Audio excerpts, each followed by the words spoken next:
الحديث الرابع عشر حديث لكرلا عن ابن مسعود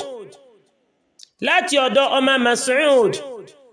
رضي الله عنه كي الله باكو ينسي قال أصبعي ويبي قال رسول الله صلى الله عليه وسلم òjíṣẹ́ Ọlọ́run ọba kí ìkẹ́ àti ọlá Ọlọ́run kó máa bá ó sọ báyìí wípé la yahillu damu mri'in muslim kò lẹ́tọ̀ọ́ títa ẹ̀jẹ̀ mùsùlùmí kan sílẹ̀ illa bi ihda thalath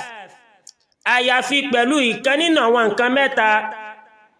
as-sayyibu zani adélébọ̀ tó ṣe zina wa nafsu bin nafsi àti ẹni tó pa ẹ̀mí kan kún ó pa ẹ̀mí tiẹ̀ náà di padà wà tariku lidinihi àti ẹni tó ronú kó mà tó lóhun ò ṣe ẹ̀sìn islamu ma al-mufariqu lil jama'a tó yapa jama àwọn mùsùlùmí rawahu al-Bukhari wa Muslim Imam Bukhari àti Muslim ló gbà wá